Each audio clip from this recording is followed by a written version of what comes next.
Հյուրը մեր Գրիգոր Գասպարյանն է, հիմա ասեմ ոչ Գրիգոր Գասպարյան, ասում խոսքը, ողջույն Գրիգոր ջան, նախ շատ ուրախ եմ, որ այստեղ ես, եւ մենք ճիշտ ասած պիտի հանդիպեինք փաստորեն 8-ին նոյեմբեր, որովհետեւ կավենի, հա, ծնունդն էր, միջազգային օրն է,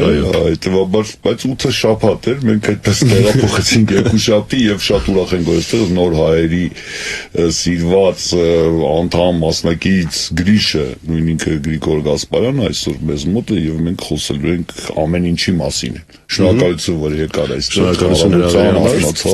երկուշաբթի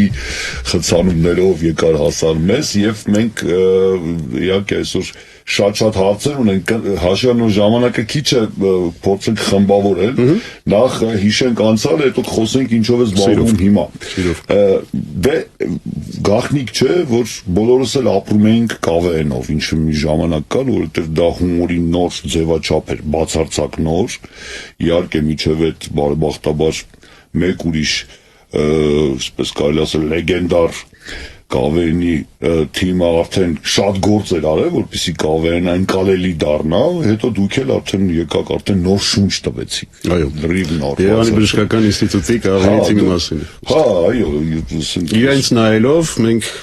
ոգևորվեցինք եւ փորձեցինք ինքներս խաղալ։ Հիմա ես ուզում եմ հասկանալ, ես գիտեմ, որ դու մի տեսակ հերվածել ես կավենի աշխարհից այդպեսին, եւ Մասյակովն էլ չկա արդեն, մեկ տարի արդեն, հա, շիկը չկա մի մարդ, ով ի վերջո սիմվոլն էր այդ ամեն ինչի, ինչ է փոխվել, եթե ինֆորմացիոնս կավենը շարունակվում է, գիտեմ, բայց մի քանի շարունակվում է, այո, ճիշտ ասած շատ չեմ հետևում հիմա, ընդհանրապես հեռուստատեսություն շատ քիչ եմ նայում, կավենը փոխվեց դեռ այն ժամանակ, ասենց ասեմ, երբ որ մենք էինք խաղում մինչև 2000 թվականները կլասիկ կավեն էր, ավելի շատ լիտերատուրն է, ավելի շատ այն ֆորմատի էր, 5 կոնկուրս կար, շատ բարդ приветствие, разминка, музыкальный конкурс, капитанский конкурс, домашнее задание, ժամանակի հետ նոր սերունդին երևի ավելի բարդ էր խաղալ այդ կլասիկ ծանր կավենը, կավենը թեթևացավ, ավելի կարճ կոնկուրսներ ստեղծվեցին, ավելի թեթև օրինակ կապիտանսկի բանսես բաներ դուրս եկան։ Եվ ինքը տրանսֆորմացվեց, բայց երևի դա ճիշտ էվոլյուցիա էր, որ պետք է, որտեղ դարը փոխվեց, հիմա այնքան հումոր կա, եթե այն ժամանակ մենակ կավեն էր եւ անշլագ, օրինակ երկու մասի երկիսված, խոսքը ռուսական հեռուստատեսության մասին է։ Հիմա շատ եւ շատ հումորային պրոյեկտներ կան, ել չասեմ, որ հումորը նաեւ եւ բոլոր պրոյեկտները տեղափոխվել են ինտերնետ։ Այսինքն այս կարճ ֆորմատը 10-15 վայրկյան 1 րոպե փոխեց ամեն ինչ։ Կան հետաքրքիր թիմեր, օրինակ չգիտեմ, 15 թվականին չեմպիոն դարձած Կամիզյակի թիմը, որը իր ոճը ուներ, Ազամատը, Դորոխովը, որոնք լրիվ փոխեցին կավենը եւ նորովի ներկայացրեցին եւ դա ուներ իր աուդիտորիան շատ հետաքրքիր։ Ուժեղ մոնետիզացրեցին։ Իհարկե, նրանց կավենի տարիները հիմա դարձել է մեծ բիզնես, այսինքն ես տեսնում եմ հեռուստատեսությունում առավել լիքը պրոյեկտներ անում, այո։ Մեծ մասամբ եւ նաեւ մի մեծ պլեյադա, այսպես շարք արտիստների երիտասարդ, որոնք որ ստենդափում են իրենց փորձում եւ շատ հաջող։ Շատ մարդ է դուրս եկել կավենից։ Ես օրինակ կարող եմ ասել, որ այն ժամանակ սովետիկ հանդվելուց հետո չկար, ասենց ասեմ, կար արդեն շոու բիզնես, բայց չկար շոու բիզնեսի դպրոց, որտեղից պետքա գաս այդտեղ։ Կար կլասիկ թատրոնի, ինչ որ ինստիտուտներ, կինոյի, չէ, բայց այն մարդիկ, ովքեր դուրս են եկել կավենից, զբաղեցրել են, կարծում եմ, բոլոր տեղերը շոու բիզնեսում, հեռուստատեսությունում, ցանկացած, որ կողմ նայում ես այդ մարդը անցել է կավենում, ինչ որ շատերը։ Ամեն դեպս։ Դարը փոխվեց, հիշեցի հայտնի հումորներից մեկը սկորը լինոլեում։ Այդ լինոլեումից հետո սա փոխվեց։ Լինոլեումը շատ է։ Իսկ կավենը որպես ուրախների եւ հնարամիտների ակումբ հասկանալի է նաեւ զվարճանքի ինչ որ մի ժամանցի ժանր է։ Իսկ կարելի ասել, որ նաև այնուամենայնիվ ունեցել է եւ ունի կամ պետք է ունենա սոցիալական, ինչու ոչ քաղաքական, մշակութային ենթատեքստ եւ որպես երկրորդ հարց նախքին կավային շիկ լինում է, թե դա ապրելակերպ է։ Միանգամից պատասխանեմ երկրորդ հարցին, նախքին կավեշիկ չի լինում, դա ապրելակերպ է։ Նույնիսկ ամսի 8-ին ես նայում էի ինտերնետում ընկերները, ում հետ խաղացել ենք, ասենք, Բելարուսիայի թիմից, տարբեր թիմերից մարդիկ ինքներ բոլոր շնորհավորում էին, ինքներս մեզ շնորհավորում էինք։ Այո, մասնագիտական տոն է, 50 տարեկան մարդիկ են բոլորը, բայց այսօր մեր տոնն է, նախքին կավեշիկ չի լինում։ Իսկ առաջի հարցի վերաբերյալ Առաջ կավեենը, երբ մենք էինք խաղում, ինքը ավելի հետաքրքիր էր այն ժամանակ, որտեղ ուներ քաղաքական ենթատեքստ, որտեղ կար բաներ, որոնց մասին չէր կարելի խոսել կամ քողարկելով խոսել, եւ դա ուներ իր հետաքրքրությունը։ Հիմա այդ ամեն ինչը չկա։ Իմ երեխաները նայում են, աղջիկներս նայում են, գավին իրանց հետաքրքիր է, որ պարում ենք, երգում ենք, բայց չեն հասկանում ինչի մասին է դա, ինչը պետք էլ չի միգուցե։ Այսօր ինքը դարձել է ավելի ժամանցային, այսպես։ Այսինքն նպատակներ այդպեսին չի հետապնդում, չի հետապնդում հարցեր բարձրացնել հասարակությունում, եւ դա միգուցե եւ որոշ հարցեր բարձրացնում։ Սատիրան, կավեն առաջ ավելի շատ սատիրա էր, այդ սատիրան հիմա շատ քիչ է մնացել։ Այ հումորի մասին, օրինակ, ճիշտն ասա, շկոլա անցած հումորային, դասը պատկերացնում ես ինչ սցենարային զանգվածներով ես անցել եւ ինչքան շատ լավ բաներ դուրս են մնացել, բայց մնացել են հիշողությունում։ Այ հիմա հեշտակ ես միանշանակ ես հիմա աշխատում եմ որպես կինոռեժիսոր վերջի 4-5 տարին, մինչև էլ որպես ռեժիսոր տարբեր պրոյեկտներում հիմնականում եղել են հումորային պրոյեկտներ։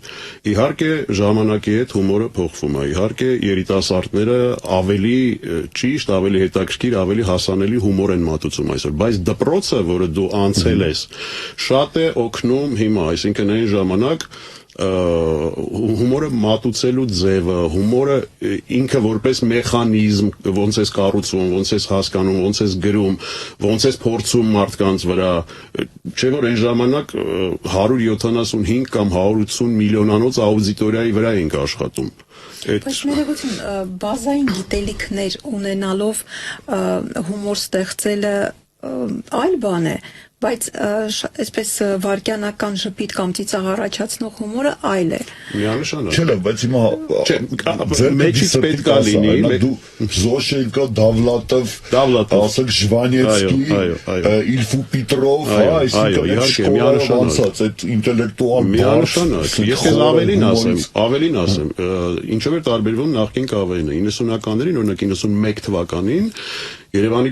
եթե չեմ սխալվում 91, Երևանի բժշկական ինստիտուտի թիմը խաղում էր Նովոսիբիրսկի թիմի հետ եւ ամբողջ խաղը, պատկերացրու մի ամբողջ խաղ նվիրված էր Մաստերի Մարգարիտա թեմային։ Դու 5 կոնկուրս խաղում ես Մաստերի Մարգարիտա, մենակ է դրա շուրջ։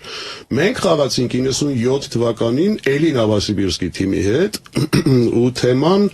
12 стульев Իլֆի Պետրով ամբողջ խաղը, բայց ասում պատկերացնում դա շատ բարդ է, շատ բարդ է, դա ուրիշ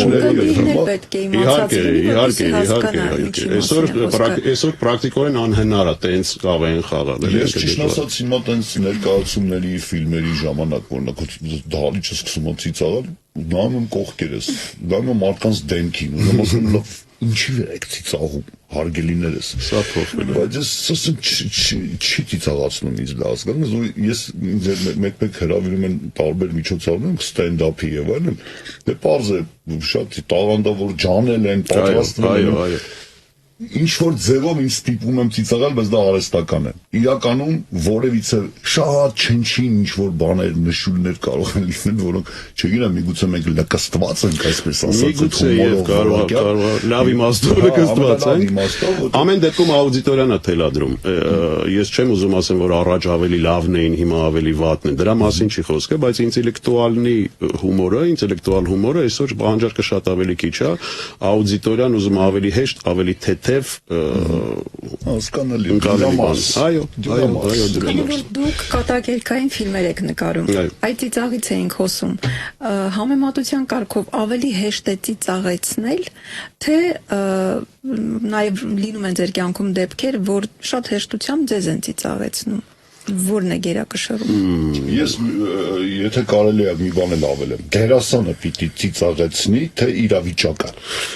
Տարբեր տեսակի ֆիլմեր կան, կա սիտուացիոննի, կա լիտերատուրնի հումոր, կա դերասանի վրա հիմնված։ Վերջերս օրինակ նայել եմ ինչ-որ ֆիլմ, որի սցենարային մասը շատ ավելի թույլ էր ծիծաղեցնելու առումով, բայց դերասանը այնպես էր մատուցում, այնպես էր ներկայացնում, որ դա դառնում էր շատ ավելի ծիծաղելի, քան թե հիմքում դրած էր։ Դրա համար տարբեր է, չեմ կարող ասել, որ միանշանակ։ Դες հեշտ է ծիծաղեցնել։ Ինչ հումոր պետք է լինի, որ տարբեր, ես փորձում եմ ամեն ժամանակի համար իմ պատխոդը ունենամ այդ ժամանակ, օրինակ ես կարող եմ շատ լուրջ լիտերատուրնի հումորի վրա ծիծաղեմ, կարող եմ ստենդափի վրա այսօրվա ժամանակակից, որը իմը չէ, իմ դաշտը չէ, բայց ես կարողանում եմ գնահատել եւ հասկանալ, թե որտեղ ասվի հումորը եւ պրոբլեմ չկա ընդհանրապես։ Ես ուղղակի հիշեցնում, որ շնչով մեծամասնությունը իմ համեմատած ծնողների հասակակիցների, ինչպես նաև ես էլ անկեղծ ինչ թաքցնեմ, տաքսին ծիծաղում եմ։ Ես հիշում եմ, որ գնացել եմ։ Դրանք ամենը կար Խաչմանկյանի խաղի կառուցեցին, վարկեն չկար հումոր, որ պետք է վերլուծեիր, հասկանայիր, որ դա ծիծաղել է, հետո ծիծաղած։ Ես ճիշտ ասած երկրորդ տեսակի սիրահար եմ, այսինքն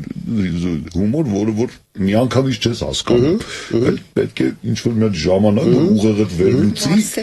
մարսի նոր հետո դա առաջացնի այն ներքին ուրախությունը, զգացողությունը, որ սա զվարճալի ծիծաղել էր։ Ինչով ես հիմա զբաղվում։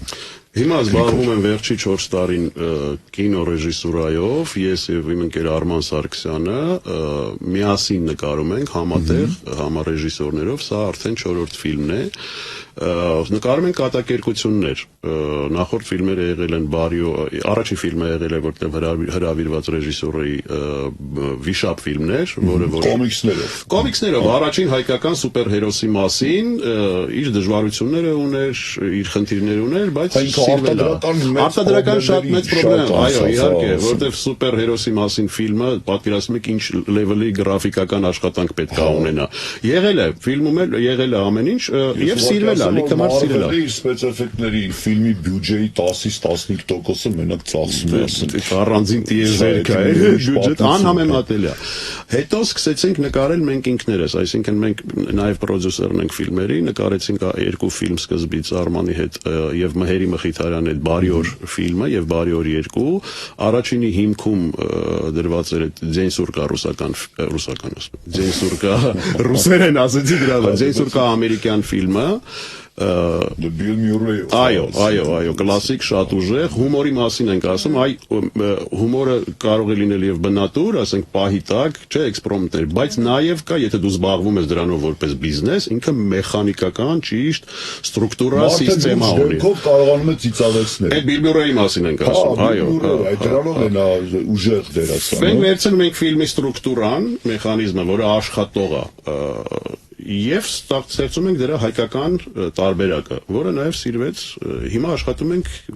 նոր ֆիլմի վրա, Գարիկի հետ Պապոյան, գլխավոր դերում, ինքը նաեւ պրոդյուսերն է էլի ֆիլմի, համապրոդյուսերը, փետրվարին դուրս կգա ֆիլմը, չեմ ուզում բացել դեռ։ Ես լսել եմ, որ Գարիկը 7 դեր չէ խաղալ։ Այսքանով արի ավարտել գա դեռ չպատմում եք ոչինչ։ Հա, մի ֆիլմում մի քանի դեր եւ շատ լավ է խնդիրը, այո։ Որովհետեւ մեզ թվում էր մենք Գարիկին վերջ կորցեցին գիտարով մարդ դարձավ, չէ, Գարիկը շատ հետաքրքիր անում է իր պրոյեկտը գիտարիոնը, տարբեր պրոյեկտներում է, տեսոնա Գարիկ, իսկ հիմա ֆիլմում է գլխավոր դերասան ֆիլմում եւ խաղում է մի քանի տարբեր դեր ոնց եմ ես սիրում բազմաժանր մարդկանց սիկր տարբեր տեղերում իրենց փորձում հա եւ դա փաստ է այ խոսեցինք դերասանների մասին եւ նաեւ ժամանակակից հա հումորային այդ կատակերգական կա կարծիք ընդհանուր Գրիգոր որ մահանում է կատակերգական ժանրը շատ թուլանում է որտեղ այն ոսկե դարաշրջանը մենք մի քանի օր առաջ դրա մասին առիթ ունեցանք խոսել, որ օրինակ նույն, չգիտեմ, Նալչիշնիկ Վեգասին կամ չգիտեմ, ամերիկանսկի պիրոգը դասական է, զվարճալի է, որ մաքուր հումոր էր ամբողջ խրոնոն, այդ ֆիլմերը կամաց ոնց որ վերանում են քիչ-քիչ ինչ չեմ տեսնում տենդը, չէ։ Հետո օրինակ ես հին ֆրանսիական կինոն հիշեցնեմ։ Լուի դե Ֆյունեսը ծամածրություններով էր ցիտարեցնում, իսկ Բուրվիլը մեկ ուրիշ ֆրանսիացի դերասան լուրջ մինիմալ միմիկայով, մինիմալ միմիկայով էր ցիծաղացնում։ Տես դա էլ դերասանական խաղի տարբերություններ են ասում։ Կա ֆիլմ, հիշում ես, Большая прогулка, դեռ երկուսն միասին են խաղում, ու այդ կոնտրաստը շատ հետաքրքիր է։ Շատ հետաքրքիր կոնտրաստ է։ Այս վերջերս նայեցի, ես արդեն տևական ժամանակ է իտալական ու ֆրանսիական հին 60-ականների շատ հետաքրքիր բան եմ բացահայտել։ Իմ սիրած ռեժիսորներից մեկը Տարանտինոյի ամենայն սիրած ֆիլմը Бесславные ублюдки, ուրեմն որ հիմա վերանայես այդ Большая прогулкան շատ դրվագներ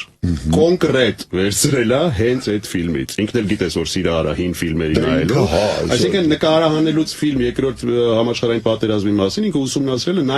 նաև եվրոպական ֆիլմեր եւ շատ բան կա հենց այդ ֆիլմից վերցրած։ Չելենտանոյի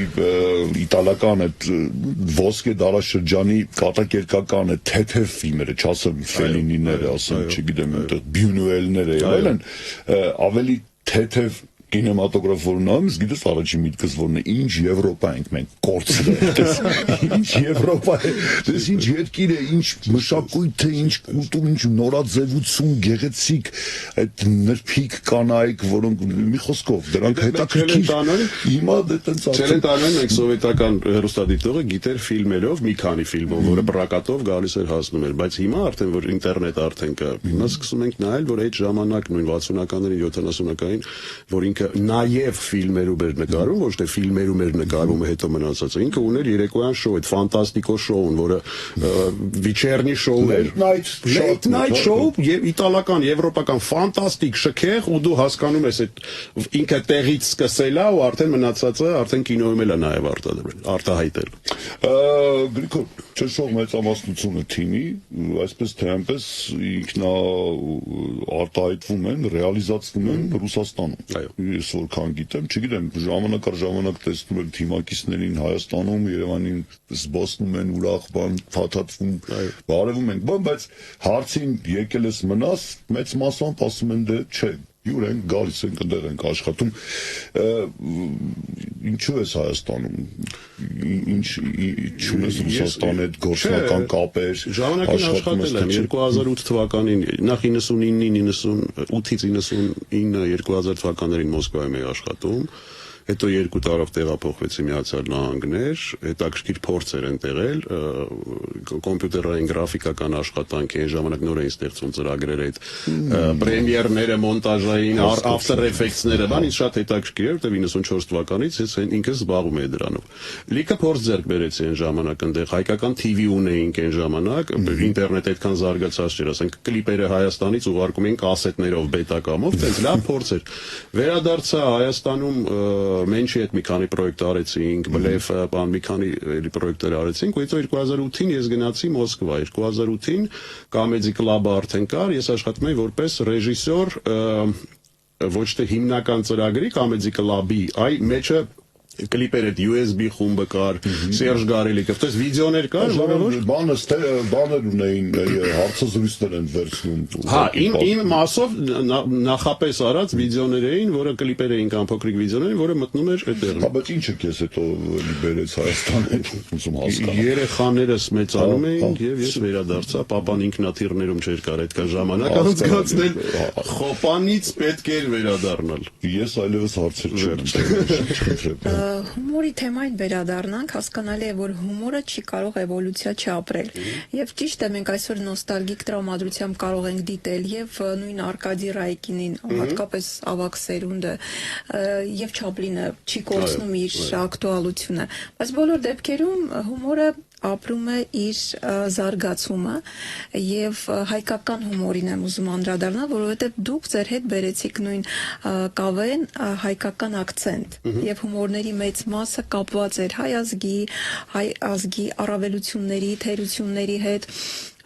Մենք ունեցել ենք հայկական ռադիո, որը հայտնի էր ամբողջ համենայն դեպս ՍԱՊՀ երկրների կամ ԽՍՀՄ երկրների շրջանակներում։ Այսօր որպես հայկական հումոր ինչ ունենք ներկայացնելու եւ արտահանելու։ արտահանելու մասին չեմ կարող ասել, քանի որ արտահանելու մասին все-таки լեզվի խնդիր կա, то есть դա պետք է լինի անգլերեն։ Շատ ուրախ եմ, որ մեծանում է նոր սերունդ, որը որ տիրապետում է անգլերենին եւ մնում է այդ հումորը կարողանան ձևակերպեն ճիշտ արտահանել դուրս։ Փառք Աստծո հնարավորությունները կա ինտերնետով, դու այսօր կարաս փոքրիկ պրոյեկտ անես, ուղարկես sense տիեզերք ու դրա պատասխանը գա։ Ես կարող եմ ասել, որ անկախ լեզվի մեր ժամանակ մենք օգտագործում ենք այդ սամաիրոնիան, որ ինքներս մեր վրա ենք ծիծաղում։ Երևի հումորի ամենահետաքրքիր տեսակներից մեկն է, որը ոչ միայն ծիծաղեցնում է, ուրախացնում է, զվարճացնում է, նաև բուժում է։ Ինքը շատ կարևոր հայելի է, հումորը որպես այդպիսին ես գնահատում եմ նաև այդ սամաիրոնիա ֆորմատը։ Եկեք չմոռանանք, օրինակ մեզնից հետո մենք անում ենք Ռուսաստանում, իսկ հետո Հայաստանում շատ մեծ տենց էպոխա սկսվեց վիտամին ակումբի, տղաները բոլորը, ասենք մեծ հետաքրքիր նոր ոչ մցրեցին, նոր հումոր, այդ հայկական հումոր էր, հայաստանյան հայկական հումոր էր, որը շատ մեծ դեր ունեցավ։ Այդ էպոխան այդ դրիվ տենց նոր ալիք էր։ Հետաքրքիր է իմանալ, օրինակ այդ հայկական ռադիոյի պատումները, հումորները։ Ես միջև չգիտեմ, այդ լեգենդա, ինձ թվում է դա լեգենդա։ Ինձ միշտ թվում էր, որ դրանք միգուցե եւ կավեինի սցենարիստներն են գրում։ Հեղինակ ունեցել են, ինչքանով ես գիտեմ, ինքը հայկական ռադիո որպես այդպիսին ռադիո չի եղել, դա եղել է որպես հորինած մի հատ տենց բան, եւ հիմնականում Օդեսայից դուրս եկած հрьяաներն են հորինել այդ ֆորմատը։ Ես մեկը հիշեցնեմ, ասում եմ հարց են տալիս, может ли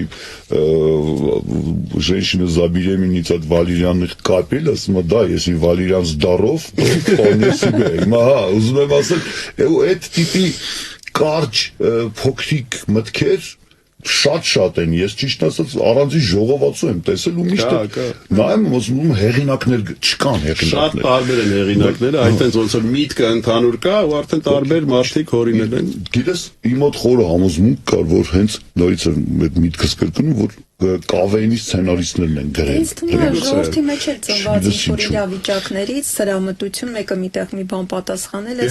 սուր միտքի արտահայտել եւ հետո ձևակերպել որպես ֆորմատ ասում է, բայց շատ ճանաչված էր։ Իմիջիայլոց դա 70-ականների կարծեմ սկիզբ առած բան է։ Դրա համար եթե դա կավեինի ավտորներ լինեն, դա այդ օրինակ Երենջակյանի թիմի այդ էպոխայի կավեինի դերը միգուցե մինաստայոս։ Երևի թե մեզ հայտնի կլիներ, որտեղ հեղինակը ողջ է։ Խնդրեմ Սուսաննա։ Իսկ այդ ակումբները, նույն կոմեդի կլաբը, նույն մեր հայկական տարբերակները միանշանակ չեն ընկալվում, որովհետև կա նաև կարծիք, որ դաստիարակչական առումով այդքան էլ լավը չեն։ Եվ նույն ռուսական տարբերակում եթե վերցնենք այդ, ինչպես ասում են, գոտկատեղից ներքև հումորները նույնպես գերակշռում են այս ոճի մեջ։ Այդ դեպքում այս ոճի հումորը նույնպես տրանսֆորմացվում է, բայց ոչ, չգիտեմ, սուբյեկտիվ կարծիք է, ոչ հոգուտ մոտակ սերնդի դաստիարակության։ Դաստիարակության մասին մենք պետք է հասկանանք, որ դաստիարակությունը մեդիայի միջոցով եւ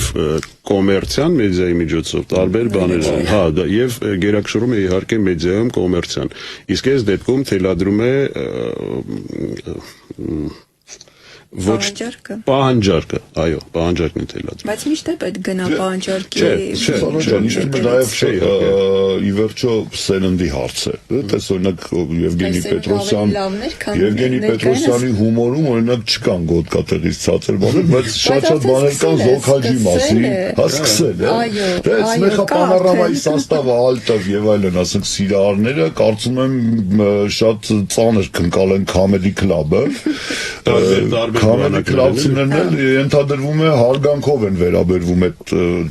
տարիքով արտիստներին, ի վերջո այդ շարքում այնպիսի գորիններ կան, ասենք Ժվանեցկիներ կան, որոնք որ դե ասենք գորինս մարդիկ են, հա շատ ուժեղ։ Լավ, մի հարց էլ որ սցենարից խոսեցինք, այ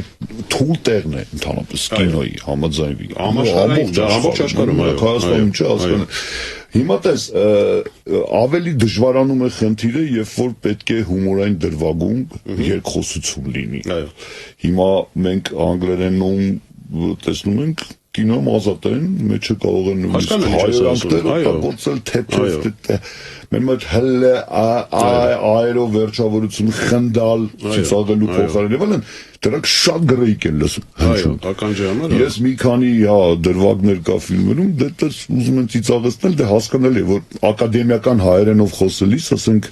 հնարավոր չէ ստանալ այն էֆեկտը ծիծաղի որը ասենք սցենարով նախատեսված է այս ուզում եմ դու ֆիլմերի մեջ ես հիմա Գրիգոր ոնց ես այդ հարցը լուծում մենք փորձում ենք շատ կարևոր հարց է շատ ճիշտ հարց է գրեհիկը փողոցային ականջ է ծակում շատ ակադեմիկ հայերենն էլ անբնական է սարքում հեսա մեջ որտեղ մենք առօրյայում այդպես չենք որն է այո գրականի եւ խոսակցականի տարբերությունը ուղղակի աննկատ է մենք փորձում ենք գտնել ոսկե միջինը то есть չենք անում իրան շատ տենց ակադեմիական, տենց գրքով, տենց ամեն ինչ, բայց նաև չենք իջնում այնտեղ, որտեղ ականջ ծակ։ Փորձում ենք, որ մեր հերոսները խոսեն, այ ոնց ենք մենք խոսում հիմա, չէ՞, շատ ակադեմիական չենք խոսում եւ շատ, չէ, այդ մի հատ միջին, ֆորմատի միջին շատ դժվար է, սցենարիստները, դիալոգ գրողները պետքա ճիշտ դա գրեն եւ հետո դերասանը ճիշտ պետքա այդ վերցնի, մի քիչ երևի տրանսֆորմացնի, որ լինի ավելի բնական։ Բայց ինձ թվում է ակունքներում ամենակարևորը գաղափարն է, մինչև սցենարի վերածելը կարևորը գտնել ինչի մասին, իսկ թե ինչպես, դա էլ պակաս կարևոր չի։ Իրականում սցենար հորինելու մեջ, թեմաների մեջ նոր բան շատ շուտվանից չեն հորինում, որտեվ միգուցե չկա այդ արխետիպները, որի նույն օրից կարամ խոսամ կատակերգության մասին։ Արխետիպները, որի վրա հիմնված է, մենք կարանք 100 տարվա էվոլյուցիայով նայենք Չապլինից սկսած մինչև հիմա, այդ բաները կրկնվում են։ Ավելի խորը կարանք գնանք Շեքսպիր, կարանք գնանք ավելի հետ Արիստոտել, ավելի կարանք գնանք։ Մեխանիզմները նույնն է, այսինքն եթե դու այսօր նոր ստացված կերպար ես ներմուծում, ինքը հաստատ միտեղ եղել է կրկնվել է, բայց դու ավելի տրանսֆորմացված, ավելի հետաքրքիր այսօր իրան մատուցում ես։ Չապլինը ասում է, անկնող մարդու վրա դարեդար ծիծաղում են։ Մարդու վրա միշտ ծիծաղել են, դու անկախ նրանից, չգիտես ինչու։ Լավ, այդպես աննկատ անցայն են 35 րոպեները։ Ճիշտ ասած ուզում եք խնդրել, որ մի քանի, եթե այդպես միշտ մտապահում եք ամենասիրված հումորները Ոչ, որ երեխայիդ ես սիրում։ Դե քանի որ շատ են, բայց իդեպ դրանք դառնում են թևավոր խոսքեր։ Իմ սիրած հումորներից մեր թիմի բանի մասին էր։ Պիրամիդը Խեոպսան էր։ Ամենասիրածներից մեկն է, որ пускай пока там постоит։ Պիրամիդը Խեոպսը Վարմենի, как Վարմեն, ես ուզում եմ որ հիմա դու խոստանաս, որ երբ որ պրոմո տուրը կսկսի, այսպես ասած, դու պրոմո ասելով, երբ որ կսկսեք մեդիայում խոսել նոր ֆիլմի մասին, որը կրկին փորձիր այդ աշխատանքային անունով է դուրս գալու էկրաններ, դա էլ բացահայտենք, եթե դեմ չես, ես իհարկե ես մենակ չեմ, ուղղակի ես եմ Արմանը Սարգսյան եւ Գարիկը Պապոյան, սիրով ժամանակը գամ, սիրով ես ուրախ կլինեմ, որ մենք մեր ունկնդիրներին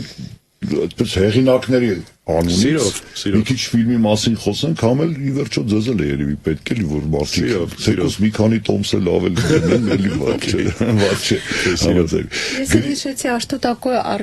дни армянской культуры, это единственные дни. Когда армяне ведут себя культурно. Գրիգոր Գասպարյանն էր մեր հյուրը, հարգելի ռադիոլսողներ, Գրիշը,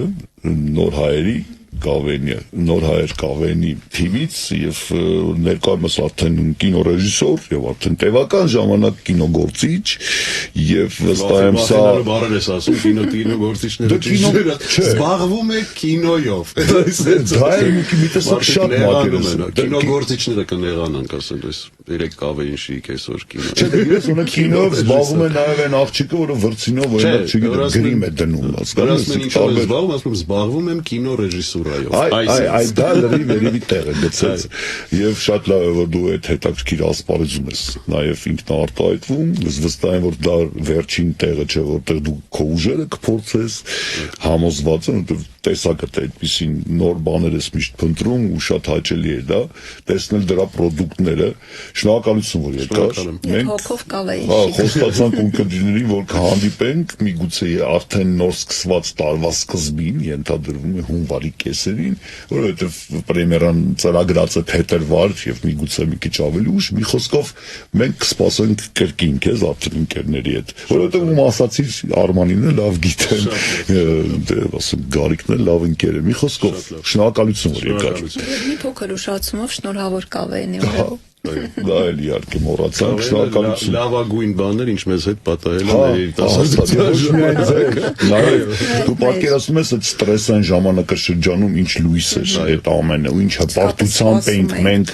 այսպես այդ յուրաքանչյուր ձեր հաղթանակը ընդունում որ տեսեք վերջը հայերը իրանց խոսքը ասեցին։ Մեր համար էլ դա այն լույսներ ինքնարտահայտվելու ինչ որ բան այդ մութ ժամանակները ստեղծելու։ Շնորհակալություն հրավերին։ Շնորհակալություն